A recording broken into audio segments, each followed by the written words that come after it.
red team. Yeah, it does feel like so many of the bans, and this is a pretty good example as we start off Champs League for game number 2. There are just champions that you have to take away because of the overall power, and we're kind of seeing 4 of those there. Echo is an adaptation for C1. We'll take Swain and Nidalee off the board as well.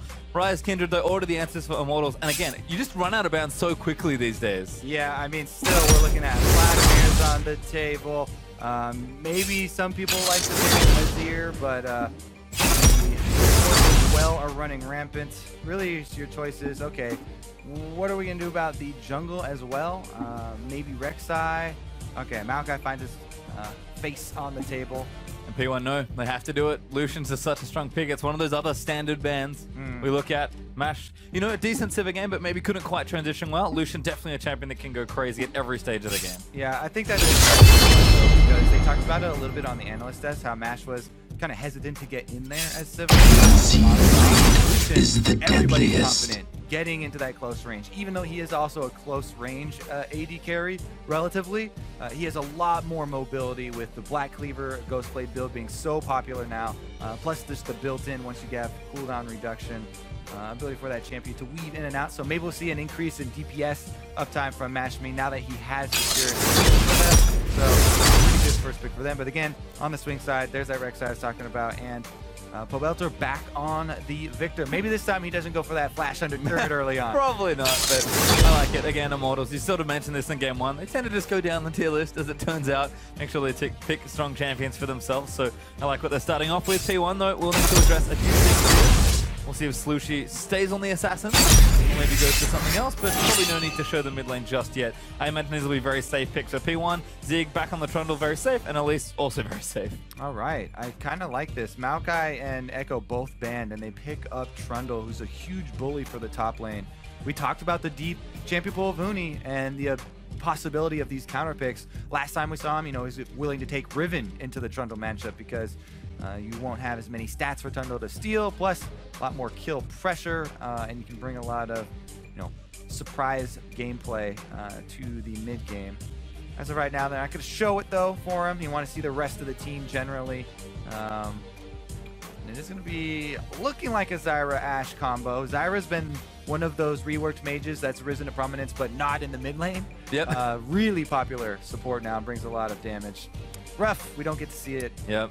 Just Adrian back on Karma as per usual. Turtle though, do like to see his Ashe. I think it's actually decent in solution, and certainly a champion that I think Turtle himself said yesterday in an interview, yeah, Lucian's very good, but I think Ashe actually might just be straight under him. Yeah, and so this to me signalizes that Huni wants to play damage from the top lane. If you look at the composition so far from Immortals, Rek'Sai, Reignover, Rek'Sais have been built uniformly full tank this season, and that's going to be the main tank. You don't need an off tank for this comp because you already have the utility of Ashe Arrow into Gravity Field, so there's plenty of control already for that team, and I think that really does open up them to have a last pick DPS top laner for Huni. Meanwhile, Phoenix One, there they go, they do get the Emperor, and this is going to be one of those stable team comps with Rom Shield plus Emperor's Divide, a lot of terrain there to open up for Lucian to get in and out. Strong picks, but a change for Slushie, certainly. No Assassins this time. He's had back-to-back Assassins game with Fizz and LeBlanc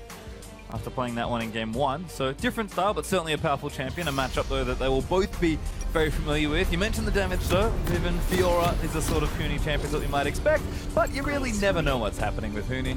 This would be pretty sick if they get the Jace, because that also adds more speed onto their comp. Karma plus Jace can overlap and allow them to disengage during the Emperor's Divide. Plus it would add more poke, which is cool, but they don't really care about those things. Nope. It's gonna be the Riven again. That's the same pick that he took into Trundle last time around, and they also lane swapped it, so we shall see if history repeats itself today. Again, Riven, not a very common champion around the competitive scene, certainly. I know a lot of the Riven mains, there are plenty of them. Complain actually Riven's kind of in a weird spot right now. Yeah. The champion itself got a lot of nerfs, plus with the rise of tanks, they kind of overwhelmed her. It has been getting better for Riven players, and Riven mains very happy to see the buffs to Black Cleaver. Very significant buffs to that item, which does help combat a lot of the tank champions. Some people have just decided that it's not quite enough, but Huni, he did rush that item last time as well, so expect that from him again. and it's going to add some extra armor shredding for Turtle once again. So those two guys will be working together. Yeah, very impressed to see what Huni can come up with. We've seen plenty of individual plays from the man. Team fighting also a hidden strength perhaps of everyone, but we also want to think what you guys know, so make sure to send your tweets to cast a vote for the team who you think will finish this series as victors. Is it going to be Immortals? Use the hashtag IMTWin or P1Win if you think Phoenix 1 can make it and force it to a third here. Given how they've been playing, they've definitely been up and up, despite the fact that it is their first week of the Summer LCS. A tough second draw here against the Immortals, but things are looking bright here. We'll see what they can get done in game number 2. Yeah, pretty tough here drawing these guys once again. And this one, I'm going to be looking very closely at the early stages of the game. Will Immortals go for the lane swap? Because I think it helps them in many, many ways. The Braum-Lucian duo lane has a lot of kill pressure as well. Since Ashe has reduced mobility, she really relies on Karma to keep her safe. And if especially having a visit early, level 3, Wraith 4 kid can really capitalize on a lane like Braum-Lucian that already has its own kill pressure. And plus they obviously want the 1v1 Trundle to try and beat up on him. Right now everyone's just fanning out, so we'll see if we get another blind swap. Convert those lanes once again. Gate and Adrian, actually a very similar meeting to game 1. So Adrian will claim control of the brush. And Gate's going to put a ward in and push him out. Up. Money! We did it. 8 gold. Game's over. Huni actually getting creative there with Zig, doing some early damage. Has got the Q skilled up already, but Zig, he's not worried at all. Oh, Huni! Not enough. No, you couldn't get another reset. Yeah, I know it's not fun. It does a lot of damage to get Qs and, you know, cancel your autos, but it doesn't reset your autos, so not quite quick enough. There's no real way to take that one down. Chop it up, though. So now if someone comes with a sweeper. The easy ward kill. Blue team having some fun in the mid lane. Again, looks like no one's really needing to move out to get deep vision, and by the looks of things, you're actually going to get standard lanes this time in the proper places. All right. Gravity's back to normal, Kobe. Okay, I'm going to have to put the spotlight on Sentinel then for Phoenix 1, because Phoenix 1, we're looking for them to try and jump out of the gates with some early action, try and get a lead so they can snowball. And he's on Elise. He's got one of the champions that has very high early gank potential. He's got lanes that he can work with. Capitalize on that. As of right now, it looks like he's going to end his route bottom, but you can go for just the blue quadrant clear on Elise, get an early level 3 and gank even before 3 minutes, just before. Top laners oftentimes really don't expect that. If you throw off your times like that, she heads immediately up there. But for that to happen, it would require early trading by the top laners, and that's not happening yet. They're staying very safe. Ooh, Gate missing that Q hurts a little as Turtle already level 2. Mash also 2 as well though, so by the looks of things, they're just hanging out and getting their farm. Once again, Adrian on Turtle, kind of a long-range poke-style lane here in the bottom 2v2. Just pretty much don't want to get all in, that's the plan. Yeah, and Gate is feeling it. The poke does land. Turtle and Adrian assert their dominance over this lane. Gate's going to have to heal up away from the minions. And it's actually Reignover who does the fast green camp on their top quadrant here. And he's going to be the one making a visit to the top lane, even without the early trading. Riven's actually very good at setting up games. He's going to come from behind this turret, run Reignover, or on Rek'Sai. Tunnel past the turret and come from behind the laner. There we go. Yep, Zig though, I think snipped it out, but a flash ult is going to move in there. Stun for Huni's good as well, but the damage isn't quite there. That will force the flash out of Trundle though. 2 flashes for 1 though. That's actually not bad for Phoenix 1 and Zig to try and punish that. Let's see if they can get anything done. Elise is on the bottom side. You know, you've seen the Rek'Sai pop up, so he moves into the jungle. He's going to steal away at least the blue, I think. Oh, he actually gets found out there. Immortals know that that is the common answer as soon as you see the enemy jungler up top. And Adrian protects Reignover's jungle there. Very good team play. We'll get the Scuttle Crab for his trouble, so not a complete loss, but not going to get the blue buff he so desperately wanted. Reignover actually going to steal the Gromp away, so it does actually take some of the jungle out from under P1's jungle. Sentinel though on the red buff should be okay there. And looks like Reignover's leaving to go back to his own side of the jungle now. Yeah, plus this signals for Immortals, you know, Huni's got a teleport advantage because that flash being burned by both jungler and top laner did earn them a recall as well. So Zig's going to be sitting up there just farming for now. And the map is open for Huni to try and make a play on.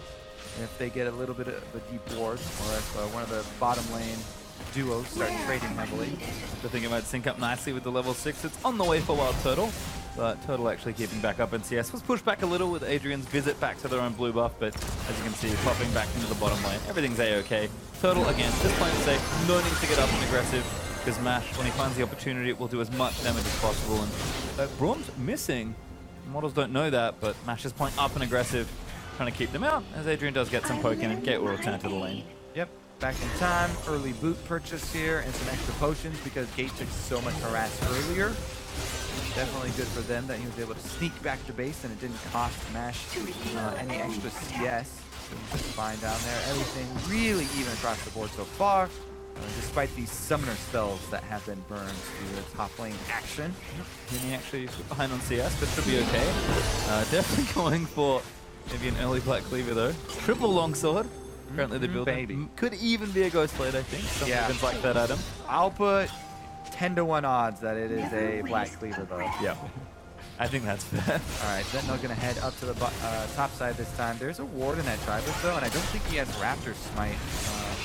So he's gonna get Rainover a little unhealthy as Sentinel pops his way into this side of the map, but Rainover does borrow, get the health regen back, and he's just gonna go ahead and clear this out. So again, very quiet all around these lanes. Huni has got back up in CS.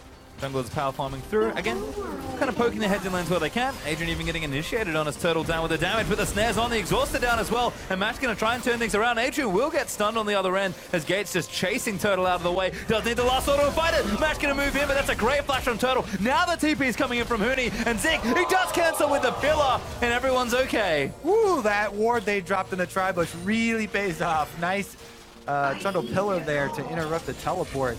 And they get that discrepancy back. Now teleport will come up much quicker for Zig. Pretty good. I don't know how coordinated that was. If they're like, you know what, we're going to push them just to the edge here, but this teleport. Good reactive play there, though, from Phoenix One. Very nice, but Turtle does have to back off now.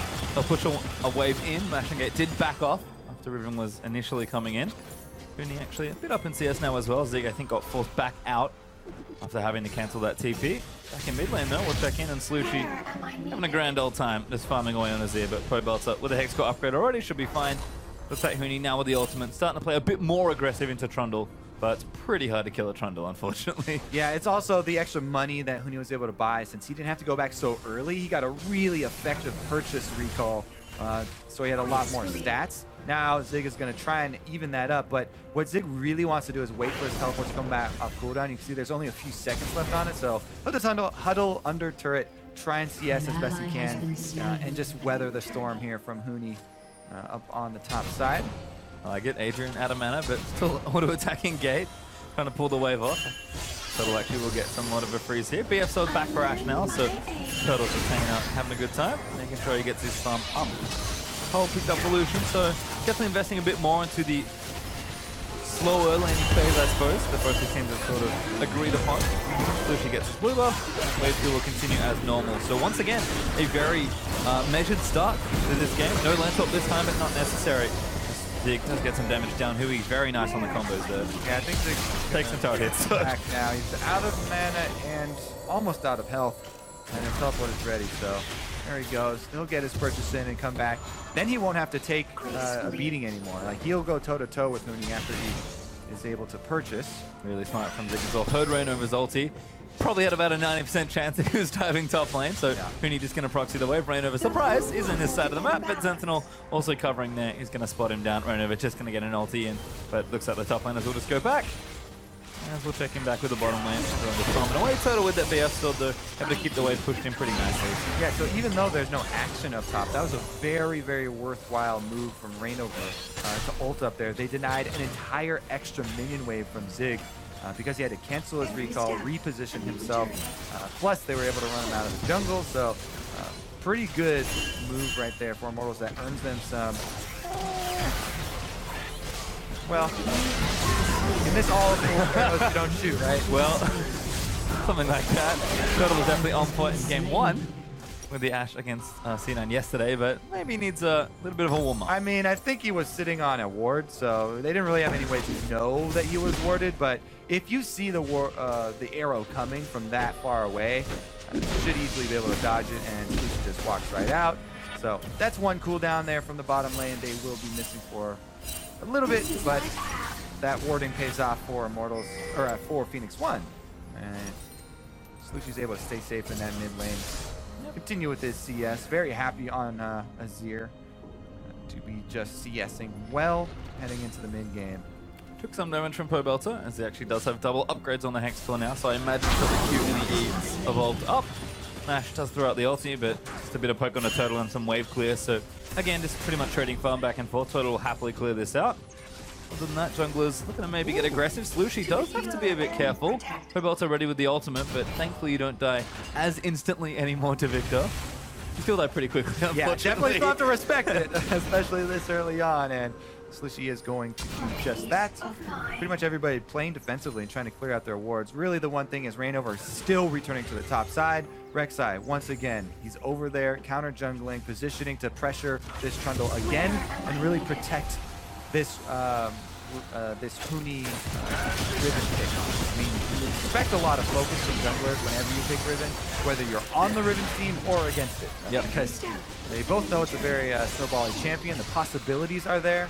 And so Reignover's doing a lot of work just by allowing Huni to play aggressively and get him up to the Black Sleeper point. And as of right now, pretty good CS lead for him. Yeah, Reignover's done a nice job. 10 CS up there on the Elise and was very heavy in the utility actually. The build was Hunter's Machete, Swiftness Boot, Sightstone, and now I think moving into Cinderhawk with the Chilling Smite. So just wanted to make sure I had all the coverage, which was nice to see. And again, feels like a very Reignover thing to do. Super good counter ganker, super utility heavy player.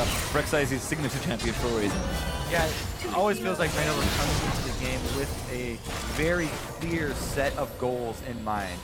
And a very clear order in which he wants to go for those. Pretty high on the list has been allow this Riven in the top lane a free early game, which he has done a good job of. CS lead for Huni as well, so looking good. Mission accomplished, I suppose there. And he's just going to push this wave in and get some damage down to the turret. It's pretty healthy. Zig again taking trades. Nice killer. Gets a tower shot down in onto Riven. But flew up over to Pobelter. Would have death that one down. And again, Reignover just making sure the jungle's on farm. Tylonious are doing okay. Immortal's more than happy to wait towards a mid game and probably fight around that first objective. Yeah, I mean, that first objective is going to be the Mountain Drake that's currently sitting there, and Reignover setting up for it, using that Sightstone you talked about, him getting it really early. He's got the move speed plus vision build here, and he's gone in trying to set up for it. Meanwhile, down bottom lane, Turtle, another arrow ready. They're looking to use it, but Phoenix One back off, and Turtle can just hold those minions right in front of his turret. Nash going back, does get the Ghost Blade, got the Cull halfway ticked down as well, so things looking good there for the Lucian as he gets his first major item. Adrian there sweeping out a ward. We'll check in just quickly with the rest of the inventories. We talked about Victor before, does have that Mark II Hex Core and some CDR boots. Nash's Tooth though for Slushy is a great first item spike, putting that to good use, but Pobelter able to trade effectively.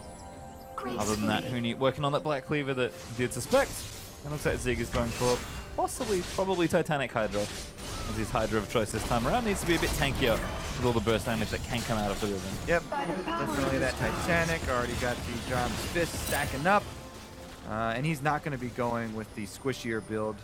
Looks like Reignover going to find a pink ward. There's not a lot of health with it. They might just go for it. He's out of mana. They're going for the dive. Zig has already popped the ulti. No, he hasn't done it just yet. Execute there from Huni, but a good flash out of the wind slash might get Zig to safety. Huni, though, will claim first blood, and it's just that easy. Doesn't even reacquire turret aggro.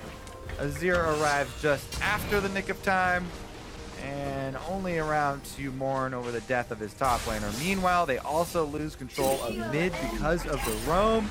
So Belter pushes up. Half the damage on the turret is already gone. And things for Immortals looking very good. The continued concentration of support up on this top side with Reignover duoing with Huni, basically, finally pays off for them. And it's great to see a little thing really open up a game so much. We've talked for, what, 10 minutes now? There's just been little bits of pressure for Reignover. Hasn't overcommitted, hasn't needed to go too crazy. Finally execute an easy dive. And then all of a sudden, Immortals just feel pressure everywhere. Bottom lane is going to fall as Turtle able to take that one out. And it's just, again, that same high-pressure style. Even when they're not playing fast and in your face, Immortals are always making sure that the game is being dictated on their terms. Yeah, Reignover's the guy. He can have the very spectacular flash plays, but he can also... Uh-oh, arrow under the turret and sig again! Oh, he's dead. He does with the revived! Well, good arrow there from Turtle this time. Does nail that one.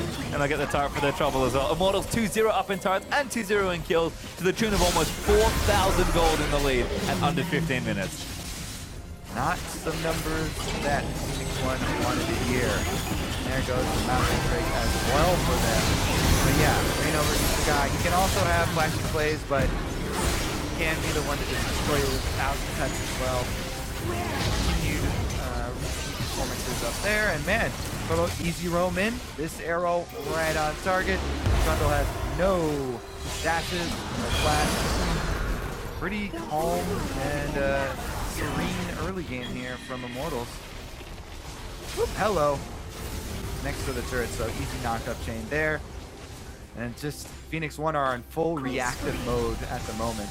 Now they're trying to answer back mid, but not too many minutes to work with, so Immortals should be okay waiting on the next one as Pobelter buys some time to get a recall in. He's out of mana, so his wave clearing watch is over. Yep, that's some trivia done for Turtle though, so he's not able to take that particular watch, at least for now, as Pobelter finishes the perfect hack score, gets himself a need to see large rod as well. So amping up certainly. We've also got a Tiamat for Huni in that top lane with the completed Black Cleaver now. So Zig, especially still finishing that Titanic Hydra, is going to struggle, particularly if Huni gets the Rift Arrow buff again. Okay, so this is Black Cleaver plus Tiamat already finished for Riven. Hugest power spike because you can get all of your animation cancels, plus you have the early Black Cleaver for shredding, as well as movement speed on top of it. And now with the 5% damage reduction, pretty good repel, but there's nowhere to jump to, so it's just going to delay the inevitable. Yep, execute there from Huni off the wind slash is all they need. Turtle, another great arrow despite the repel. All right, so Huni's ready.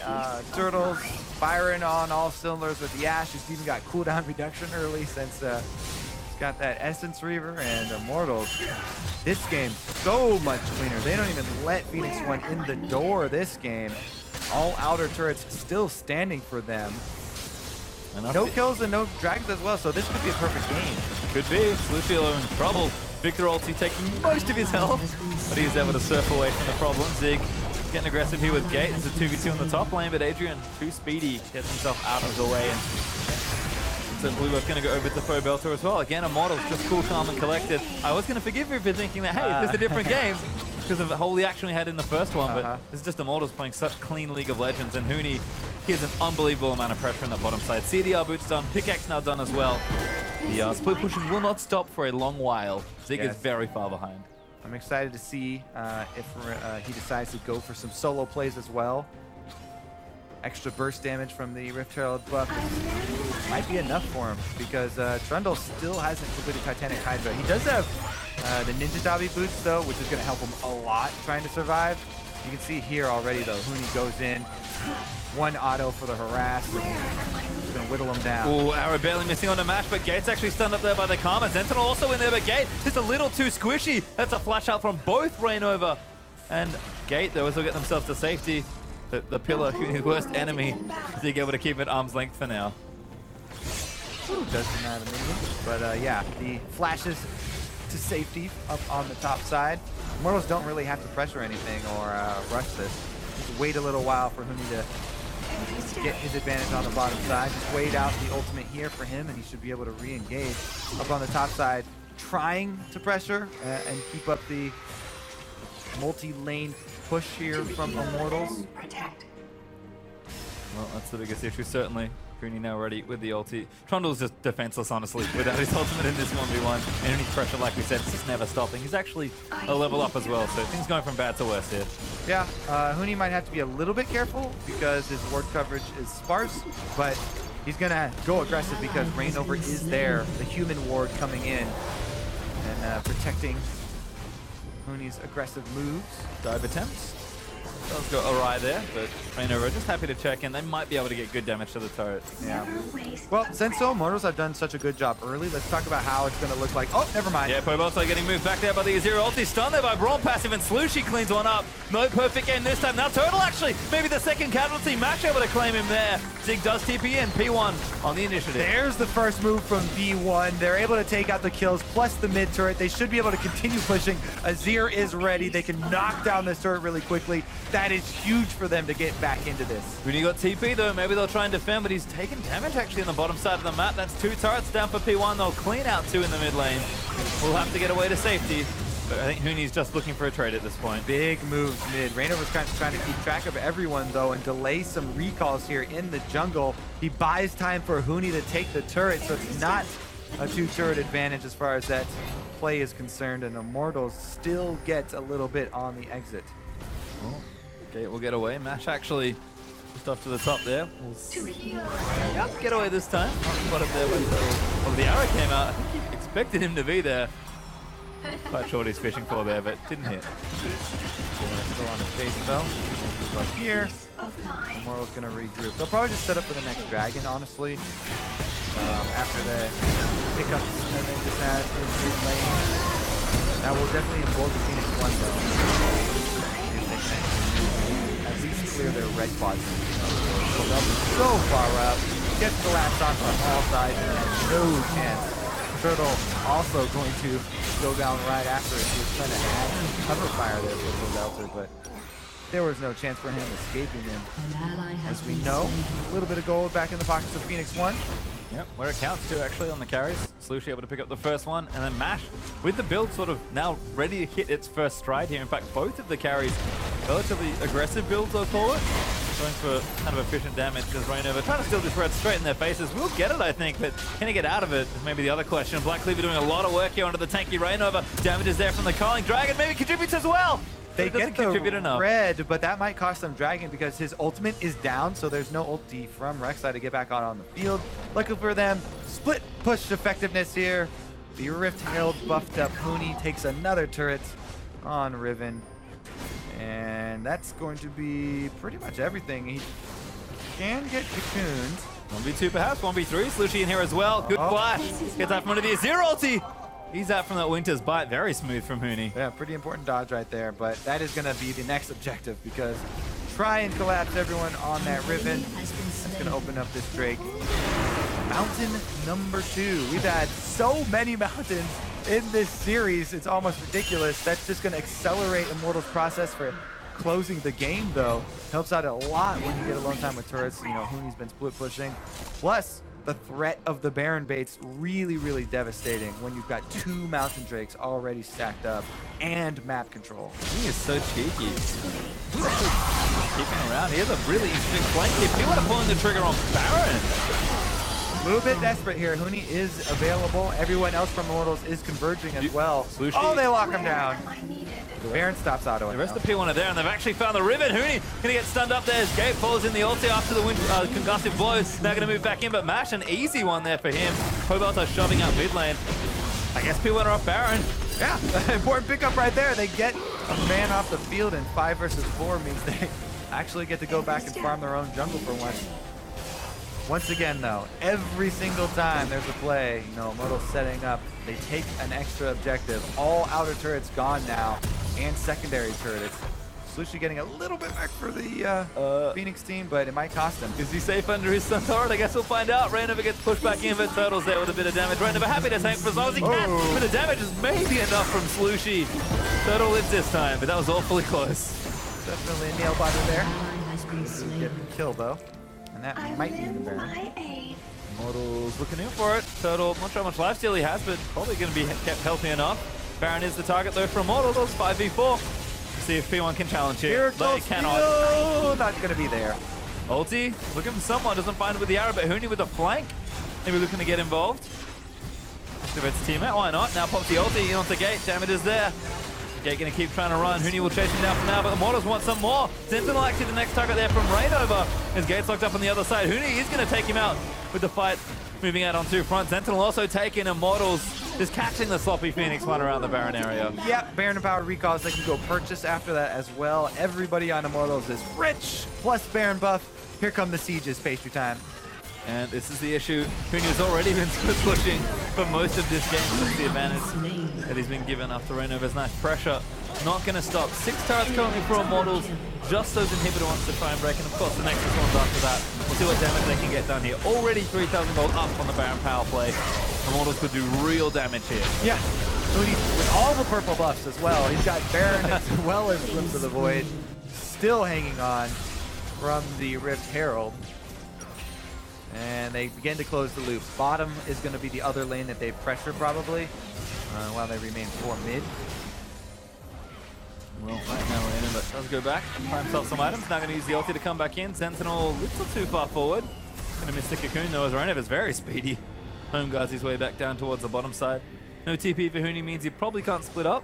Yeah, but they'll pressure anyway as 5. It is also kind of hard, I guess, for Immortals to dive this, since there's a Azir wall plus Bronze Shield. But they're whittling the turret down really quickly. Yeah, Turtle tanking the turrets as well, but the ult out from Brom's going to start something here. Huni, though, going to block off Gate from coming in, and now Sig going to get aggressed on. Now kind of going for the dive. Reinover taking too much damage. Mash actually going to take him out on the front side. And he's down. That wasn't even a full commitment to a dive. Phoenix pull off the defense here. They're able to ward off Immortals for a little while. Oh, they go in! Lucy, big play, but it's not enough. Adrian actually gets him on the back end as Turtle does the damage. Huni now diving in for it, and that's a massacre. Turtle picks up a double for himself and breaks the base straight down. Sentinel not so lucky as well. Poelta wipes him off the rim. Well, that's going to cut down on a lot of game time right there. They had the defense, but Slushy goes in for the hero play. Turns out it was a 0 play. He goes down, a couple of other members, and it might even be the game as they stick around with Baron buff after that. Starts looking very vulnerable. They'll probably get 1, if nothing else. Immortals looking to keep pressuring. Mash has to be awfully careful here. That's 1. Immortals going to keep going. Yep, that is going to be it. Immortals finish this one out cleanly in game number 2. Just over 26 minutes. 2-0 for Immortals. And that's all it took. One little mistake there from Slushy. I love the spirit of the play, getting in, go aggressive. You already got a kill. It's the perfect time to try and make a play, get yourself back into the game. But Immortals, a few mistakes here and there, but a very clean game. Playing pretty much how they left off after the end of the break. Control all the way through this game. Clear game plan from Reinover. Staying up around top, playing the vision top, early gank top. They got the Riven going, huge Woodward pressure. Pretty much all across the board, though. Then they started getting Ash Arrow picks, and we see the reason Turtle keeps returning to this champion. Very, very clean execution there from Immortals, finishing out a very quick game number 2. Yep, a lot of what we've seen from this team before, but I love the team comps they put together. Really balanced draft, had a lot of different options, and like you said, anyone for Immortals can carry. This felt definitely like a big team effort. Reinover, I think, had a huge effort in bringing the game to the point it got to. But again, doesn't it always need to be a shining star in the game? Immortal can just play together and win just like that. Slushy, though, on your screen, head held high after those 2 games. He's having a really good showing. And P1 again, you can see it starting to come together, but was not enough today to topple Immortals. Not today. Yeah, there's definitely a lot of growth for this team to do. They were pieced back together pretty recently, so it's expected to have, you know, a little bit of coordination issues, maybe clear up that team communication. And against Immortals, you're not going to get any time to do that. Nope. There's certainly a ruthless team. Again, they talked about it themselves. You know, they had a rough playoffs kind of ending there. Did end third, which was nice. Yeah. To taking out Liquid, but I definitely, they felt like I mean, everybody did. It's got to be disappointing. Everyone's going to agree on that. Nobody's going to say, you go 17-1 and then, you know, can't get through playoffs. It's expected. No. Yeah, that was definitely disappointing for a lot of them. But they're coming back with renewed mentality here for the guys. They all look pretty excited about it. And again, best of 3 member, other collections, models, 2 best of 3s, more of an L ladder against Bloodline, but a very consistency there. Feels like that same consistency for the regular season is here to stay for summer as well. Yeah, definitely hope so for the crew. Best of 3s is going to put a lot of these teams to the test. I'm very excited because we've already started to see some teams utilize substitutions for individual players. Plus, the coaches are going to have an increased impact on the game with the in-between game adjustments to not only pick ban phase, but they get more time. You know, try and talk to the players a little bit more about the actual strategy for in-game. Send them into game with that plan. Unfortunately, Immortals, have any notable stuff? I'm trying to think off the top of my head. This team seems so good. I don't think they'll be doing that, but it is good that, yeah, some adjustments still to make. Other than that, though, we're almost ready for an interview. Just letting you guys know, we'll have Wild Turtle on stage in just a second. Final thoughts on the series, Kobe, before we wrap this one up. Final thoughts are, that was a very clean game. That's the cleanest game that we've seen all split long so far. Immortals snapped that one up. 26 minutes. They did end up losing a couple turrets, though, and a couple kills, so not... Well, no perfect game, but what a wild ride. And to catch us up on all the action from that series, let's send it down to Cyrene with Immortals Marksman. Thank you very much, Pace Your Time and Kobe. I'm here with Wild Turtle from Immortals. Wild Turtle, first off, I gotta go back to when you guys ended up getting 3rd place. What did that end up doing for you personally as a player after that? Because you guys had a 17-1 regular split. How did that affect you coming into this one? I think it really motivated us to like try a lot harder and not get complacent or anything like that, because we definitely got complacent closing into playoffs, and it obviously showed because we got 3-0 and we're pretty ignorant about the meta, and I think right now it just motivates us a lot more, and we don't want the same mistake to happen.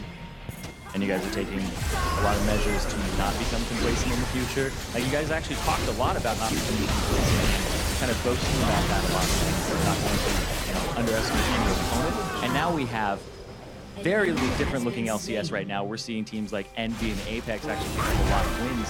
So what do you think the state of the league is right now? Are Immortals still #1? And if so, who's close?